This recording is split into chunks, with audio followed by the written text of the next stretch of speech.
तो नमस्कार दोस्तों, स्वागत है आपका जगवन में। मैं हूं आपका होस्ट एंड दोस्त प्रदीप जगवन।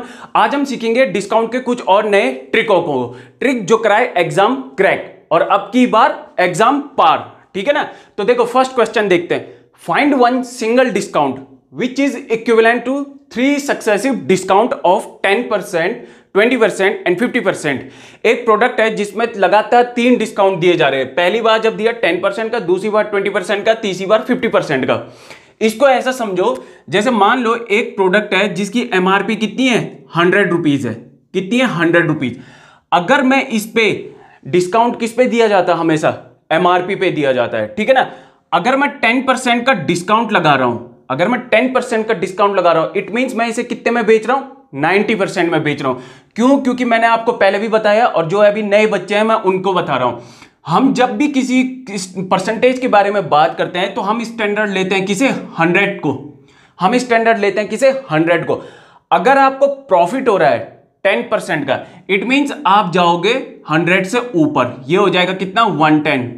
अगर आपको लॉस होता है कितना, 10% का, इट मींस आप जाओगे 100 से नीचे और कितना, 90%। ठीक है ना। सेम डिस्काउंट के केस में भी यही होता है जैसे लॉस के केस में होता है। डिस्काउंट के केस में क्या है, हम कंसेशन दे रहे, छूट दे रहे, कितना, 100 से नीचे। ठीक है ना। तो जब हम ये 90%, ये 110% देख रहे हो ना आप, ये ठीक है ना, इनको कैसे सॉल्व करते हैं देखो। ये जो जब हम परसेंट को हटा देते हैं तो हम लिख देंगे 90/100, इट मींस 0.9। 110 है, इस 110 को भी हम जब 100 से डिवाइड करेंगे तो ये कितना आएगा, 1.1। ठीक है ना। अब इस 0.9 या 1.1 को जो एग्जैक्ट प्राइस होता है उससे आप मल्टीप्लाई कर लो। ठीक है ना। जैसे यहां पे देखो 10% है, इट मींस मैंने इसे सेल करा कितने में, 90% में। अगर मैं इसे 90% में सेल करता हूं तो कितना आता है, 0.9। अगर मैं इस 0.9 को मल्टीप्लाई कर दूं इस 100 से तो कितना आ जाएगा, 90 रुपीज। इसका मतलब मैंने 90 रुपीज में बेच रहा हूं जब मैं 10% डिस्काउंट दे रहा हूं। बट मैं देख रहा हूं अभी भी लोगों को ज्यादा इंटरेस्ट नहीं आ रहा खरीदने में। क्यों? क्योंकि लोग सोच रहे हैं अभी भी ये क्या है, महंगा है। तो मैं क्या करता हूं, इस पे 20% का डिस्काउंट देता हूं। अब 20% का डिस्काउंट, इट मींस मैं इसे बेच रहा हूं कितना, 80% में, 0.8। अगर मैं 0.8 को 90 से मल्टीप्लाई करूं तो कितना आएगा, ये 72। कितना आएगा, ये 72। अभी भी मैं देख रहा हूं लोग इतना इंटरेस्टेड नहीं है। तो अब मैं क्या करता हूं, इसको 50% का डिस्काउंट देता हूं। कितना, 50% का डिस्काउंट देता हूं। जैसे ही मैं इसे 50% का डिस्काउंट देता हूं, इसका जो प्राइस हो जाता है वो हो जाता है 36 रुपीज। कहां ये 100 का था जो एमआरपी, कहां ये 100 एमआरपी थी और कहां अब ये 36 रुपए में बिक रहा है। ठीक है ना। इसका मतलब अगर ये 36 रुपए में बिक रहा है तो 100 माइनस 36 कितना होता है, 100 माइनस 36 कितना हुआ, 100 माइनस 36 हो गया 64। ठीक है ना। 100 माइनस 36 कितना हुआ, 64। अगर मैं इस 64 को इस 100 से क्या करूंगा, डिवाइड। ठीक है ना। और अगर मुझे परसेंटेज निकालना हो तो मैं 100 से क्या करूंगा, मल्टीप्लाई। ठीक है ना। तो डिस्काउंट परसेंट निकल जाएगा, यानी कि जो टोटल डिस्काउंट है वो कितना है, 64%। अगर मैं ऐसा ना बोलूं 10%, 20%, 50%, मैं कहूं डायरेक्ट, तो डायरेक्ट ये रहा 64%। ठीक है ना। तो वो डिस्काउंट कितना दे रहा है, 64%। क्यों? क्योंकि एमआरपी था 100 और वो आ गया 36 रुपीज पे, वो बेच रहा है आप उसको 36 रुपीज में। तो अगर वो उसे 36 रुपए में बेच रहा है तो बताओ डिस्काउंट कितना दे रहा है वो, तो डिस्काउंट कितना दे रहा है वो, 64% का। अगर आप और सॉल्ट चाहते हो तो यहां देखो, इसका सेकंड मेथड ये है। देखो 10% डिस्काउंट का मतलब है क्या, उसने इसको सेल करा कितने में, 90% में। ये जो 20% डिस्काउंट दे रहा है इसका मतलब ये है कि इसने सेल करा इसे कितना, 80% में। 50% डिस्काउंट का मतलब है इसने सेल करा कितने में, 50% में। ठीक है ना। अगर मैं इनको मल्टीप्लाई कर दूं एक साथ, 0.9 इंटू 0.8 इंटू 0.5, तो मुझे मिलेगा कितना, 0.36 मिलेगा। अगर मैं इस 0.36 को 1 से सब्ट्रैक्ट कर दूं, 1 से सब्ट्रैक्ट कर दूं तो मुझे मिलेगा कितना, 0.64, और ये हो जाएगा कितना, 64%। इसका मतलब जो सिंगल डिस्काउंट है इन 3 सक्सेसिव डिस्काउंट के इक्विवेलेंट, वो है कितना, 64%। अब हम देखते हैं next question. The difference between a discount of 40% on ₹500 and 2 successive discount of 36% and 4% on the same amount is। वो कह रहा है कि एक प्रोडक्ट है जिस पे 40% का डिस्काउंट दिया जाता है उसके बाद इस स्कीम को चेंज कर दिया, उसके बाद दूसरी स्कीम निकाली। दूसरी स्कीम में क्या करा, पहले 36% का डिस्काउंट दिया और उसके बाद 4% का डिस्काउंट दिया, ठीक है ना। तो जो इसका सिंगल इक्विवेलेंट डिस्काउंट आएगा वो इसके साथ हमें क्या करना है, डिफरेंस करना है और बताना है कितना अमाउंट ऑफ रुपीज जो है डिस्काउंट दिया गया, ठीक है ना। देखो सबसे पहले हम शॉर्ट ट्रिक करते हैं, ठीक है ना। शॉर्ट ट्रिक ये है कि 36% यानी कि 0.64, ठीक है ना। 4% इट मीन 0.96, ठीक है ना। ये आ जाएगा मल्टीप्लाई करके कितना, 0.6144। अगर इसको 1 से माइनस करें, 1 माइनस 0.6144 को, तो ये आ जाएगा कितना, 0.3856। वहीं अगर ये था पहला मेथड, ठीक है ना। अगर हम इसके सेकंड मेथड की बात करें तो सेकंड मेथड देखो, ये डिस्काउंट है कितना, 36% और 4%। डिस्काउंट मतलब 100 से नीचे, इसका मतलब नेगेटिव वैल्यू। तो देखो ये आ जाएगा -36, ठीक है ना, और ये आ जाएगा -4 और माइनस माइनस प्लस हो जाते हैं, तो ये आ जाएगा +36 × 4/100, 36 × 4/100। अगर इनको टोटल करें तो ये कितना आ जाएगा, -38.56, 38.56 और नेगेटिव वैल्यू, इट मीन्स क्या, 38.56 क्या दिया जा रहा है, इस पे डिस्काउंट दिया जा रहा है। 38.56% क्या दिया जा रहा है, डिस्काउंट दिया जा रहा है, ठीक है ना। यानी कि जो सिंगल इक्विवेलेंट डिस्काउंट होगा इन दोनों की वो कितना है, 38.56%। यहां भी ऐसे ही था 38.56%, ठीक है ना। अब देखो वो कह रहा है कि डिफरेंस निकालो इससे।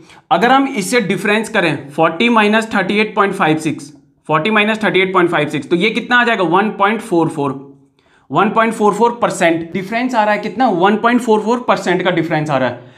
ये 1.44% ये कितना परसेंट होगा 500 के, तो देखते हैं ये कितना परसेंट होगा 500 के, ये कितना परसेंट होगा 500 के, ये होगा आपका 7.2 रुपीज, 7.2 रुपीज, ठीक है ना। यानी कि वहां पे डिफरेंस कितना आ रहा है डिस्काउंट का, वो आ रहा है 7.2 रुपीज का। देखते हैं अपना नेक्स्ट क्वेश्चन को। Richard purchased an article at 4/5 of its list price and sold it at 20% more than the list price, Richard profit percent was. वो कह रहा है कि जो रिचा है वो एक आर्टिकल को खरीद रही है 4/5 ऑफ इट्स लिस्ट प्राइस, और वो क्या कर रही है कि जो इसे बेच रही है वो एमआरपी से 20% ज्यादा पे बेच रही है। तो बताओ इससे रिचा का प्रॉफिट कितना होगा। तो देखो यहां पे दे रखा है रिचा परचेज कर रही है आर्टिकल को कितना, 4/5 of its list price. It means ये तो रही इसकी क्या, एमआरपी, और ये रही इसकी क्या, कॉस्ट प्राइस। इसका मतलब जो कॉस्ट प्राइस है वो हो गई 4 रुपए और जो एमआरपी है वो हो गया कितना, 5 रुपए। अब वो इसे बेच रही है, कितने में बेच रही है, एमआरपी से 20% ज्यादा, ठीक है ना। क्या क्या लिख रखा है, and sold it at 20% more than the list price. वो क्या कर रही है कि एमआरपी से 20% ज्यादा पे बेच रही है, यानी कि जो 5 रुपए है इस पे 20% और लगाकर वो जो है सेल कर रही है। इसका मतलब वो इसे बेच रही है अब कितना, 6 रुपए में। तो ये हो गई क्या, सेलिंग प्राइस। अब सेलिंग प्राइस 6 रुपए और कॉस्ट प्राइस 4 रुपए, तो प्रॉफिट कितना हो गया, प्रॉफिट हो गया यहां पे 2 रुपए का। अगर प्रॉफिट 2 रुपए का तो परसेंटेज कितना हुआ, प्रॉफिट परसेंट, तो प्रॉफिट परसेंट होगा, देखो कितना, 2 रुपए तो हो गया प्रॉफिट, और कॉस्ट प्राइस है 4 रुपए, और अगर जब परसेंट निकालते हैं तो 100 से मल्टीप्लाई करते हैं और ये आता है कितना, 50%। इसका मतलब उसे प्रॉफिट कितना हो रहा है, 50% का हो रहा है। अब हम देखते हैं नेक्स्ट क्वेश्चन को। नेक्स्ट क्वेश्चन कह रहा है cost price is 20% less than MRP and SP is 30% more than MRP, what will the actual profit will be. इस क्वेश्चन को हम डायरेक्ट करते हैं, समझने से बढ़िया इस क्वेश्चन को हम डायरेक्ट करते हैं। वैसे भी ये समझ में आ गया होगा आप लोगों के, ठीक है ना। देखो ये है एमआरपी और ये है कॉस्ट प्राइस और ये है सेलिंग प्राइस, ठीक है ना। लेट सपोज हमें नहीं पता उस प्रोडक्ट की एमआरपी कितनी है, तो हम क्या करते हैं, इसको 100 कर देते हैं। अगर ये कॉस्ट प्राइस इसकी 20% लेस है एमआरपी से, 20% लेस यानी कि कॉस्ट प्राइस कितनी है, 80 रुपीज, ठीक है ना। और सेलिंग प्राइस कितनी है, 30% मोर है, किससे, एमआरपी से। इट मीन सेलिंग प्राइस कितना है, 130 है। आप इन दोनों का गैप देखो, सेलिंग प्राइस का और कॉस्ट प्राइस का कितना है, 50, यानी प्रॉफिट हो रहा है कितना, 50 रुपए का। इसका मतलब उसे प्रॉफिट हो रहा है कितना, 50 रुपए का। अगर इस 50 को हम डिवाइड कर देते हैं इस 80 रुपए वाले कॉस्ट प्राइस से, ठीक है ना, और मल्टीप्लाई कर देते हैं 100 से, तो ये क्या बताता है, परसेंटेज किसका, प्रॉफिट का। तो ये कितना आएगा, 62 होल 1/2%। 62 होल 1/2% का क्या आ रहा है, उसे प्रॉफिट आ रहा है। अब हम देखते हैं अपना नेक्स्ट क्वेश्चन। नेक्स्ट क्वेश्चन कहता है for a certain article if discount is 25% then the profit is 25%। If the discount is 10% then the profit is, ठीक है ना। वो कह रहा है कि अगर एक आर्टिकल को बेचने पर अगर वो 25% का डिस्काउंट देता है तो वो देख रहा है कि उसे 25% का प्रॉफिट भी मिल रहा है, बट अगर वो अब 10% का डिस्काउंट देगा तो बताओ प्रॉफिट कितना होगा।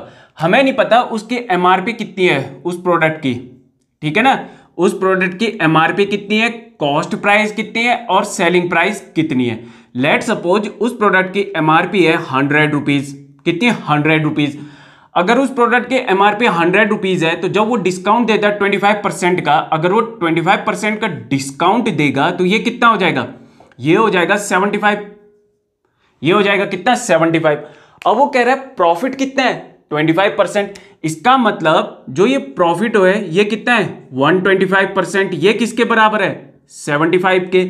मैंने कहा था ना कि एक स्टैंडर्ड लेते हैं हम 100 को, जब हम उससे ऊपर की बात करेंगे 25% का प्रॉफिट हो रहा है तो हम तब क्या करेंगे, इसको ऐड कर देंगे और ये कितना आएगा, 125%। तो 125% अगर इस 75 के बराबर है तो बताओ 100% कितने के होगा, तो 100% होगा 60। यानी कि जो कॉस्ट प्राइस है वो कितनी है, 60 रुपीज है। कॉस्ट प्राइस कितनी है, 60। अब वो कह रहा है कि नया डिस्काउंट देता है वो, अब वो जो नया डिस्काउंट देता है वो देता है 10% का, 10%, यानी कि ये हो गया 90 रुपीज। अब ये क्या हो गया, न्यू सेलिंग प्राइस, ये क्या हो गया, न्यू सेलिंग प्राइस। अगर न्यू सेलिंग प्राइस 10 रुपए है और कॉस्ट प्राइस 60 रुपीज है तो इन दोनों का गैप कितना आ रहा है, 90 माइनस 60, ये आ रहा है 30। कितना आ रहा है, 30। इसका मतलब ये 30 क्या है, प्रॉफिट है। ये 30 क्या है, प्रॉफिट है। अगर हमें परसेंटेज निकालना है किसका, प्रॉफिट का, तो इस 30 को हम किससे डिवाइड करेंगे, कॉस्ट प्राइस से, जो कि कितनी है, 60।